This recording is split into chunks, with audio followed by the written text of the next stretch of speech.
Everybody, it's Ms Diskin here with a little message for you from the Green Team. I'm sure some of the Green Team children from second class might remember me from last year and all the hard work that we did together last year. And so hello to all the junior and senior infants that I haven't met yet, by the way. I hope to meet you soon.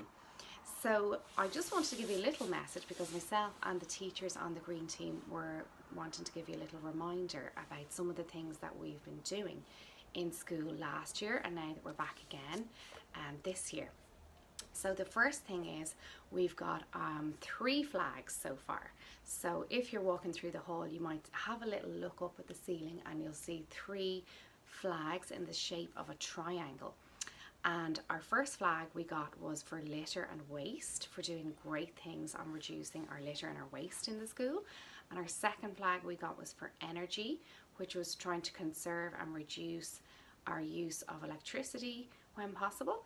And our third flag that we just got recently was our water flag. So well done everybody so far on earning those 3 flags. I just wanted to show you as well some of the little posters that you might find around your classroom, and if you don't have these you can let your teacher know and we can get some more made up for you. So the first one you might see on some of your bins is about recycling paper and card. So this one here is telling us about where we need to put certain pieces of rubbish in our classroom, because you might notice we have 2 bins. So have a little chat with your teacher about that, okay? And our second one then we got was for energy, and we have a character here, his name is Guzzler. So we don't want Guzzler because he's using up and guzzling up all the electricity. So we don't want to be doing too much of that. So we're going to help Guzzler to save energy, okay? So some of the ways we can save energy is turn off the lights when we're not using them, and we can close the doors when we're leaving the classroom. We can close the windows, but maybe just at home time at the moment. And we can switch off some things that we're not using. So maybe not leaving things on standby too much, or remind teacher to turn off the computer when you're finished with it at the end of the day, and turn off the whiteboard as well.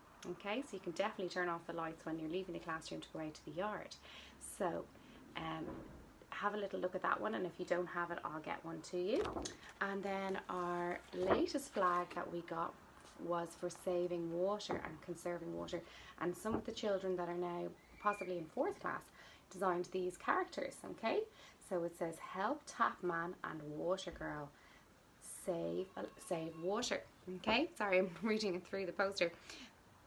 Slow the flow and save H2O. And maybe you can ask your teacher, what is H2O? What does this one stand for? Okay, so next of all, I'm going to show you a little book that I really like, and this book is so interesting. If you want to read a little bit more about it, you can ask your teacher, can you borrow it from me? It's called What a Waste, and I'm just going to read you a couple of extracts from this to help remind us about litter and waste, saving energy and saving water. So have a listen. The problem of waste. We dump enough waste every year to fill a line of lorries or trucks going around the world 24 times. Whoa, that's a lot of waste. Waste is all the things that we throw away. Everything we do makes waste in some kind.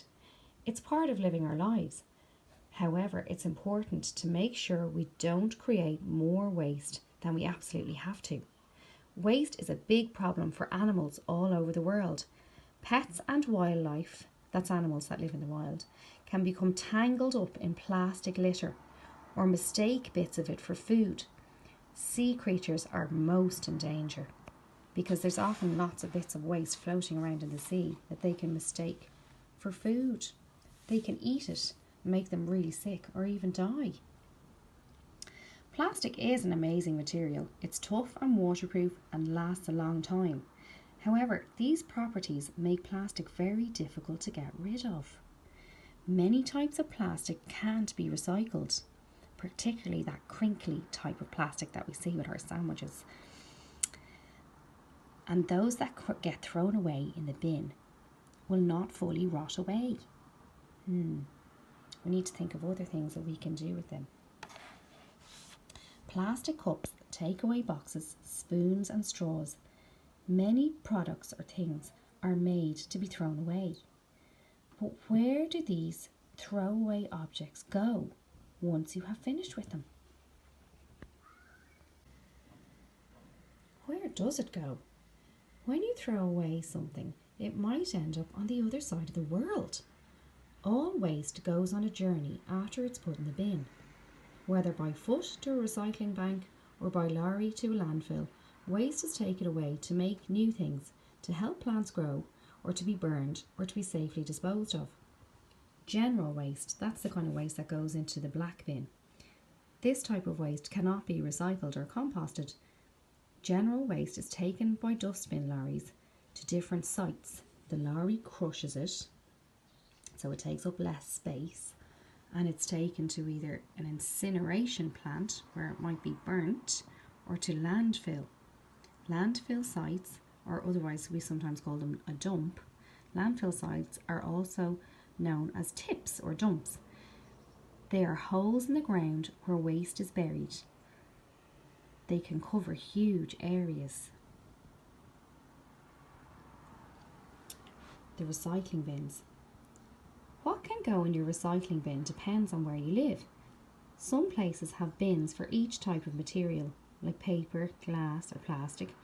Other places have mixed bins. Recycling waste often gets transported by lorry to a recycling plant. The recycling then is sorted into different types of material and made into new things. Unrecyclable things are sent to be burnt or in landfill, so they're picked out if they're in the wrong bin. Organic waste. What is organic waste? Maybe ask your teacher about this. Garden waste and some food waste. They're some of the things that go into the brown bin, and they're called compost. This waste can also be broken down into gas by microbes and used to make electricity. That's very cool. Compost can be spread over fields and gardens to help plants grow. Some councils collect compostable waste to make their own compost, and it can be sold then to be used in your garden. Recycling news. Environmental experts say waste that cannot be reused at home should be recycled. This means that materials are made into new items, saving the use of new materials. However, not all waste that we make in school or at home is recyclable. Have a chat with the other children in your class about the items here. Which ones do you think you could recycle and which ones you can't?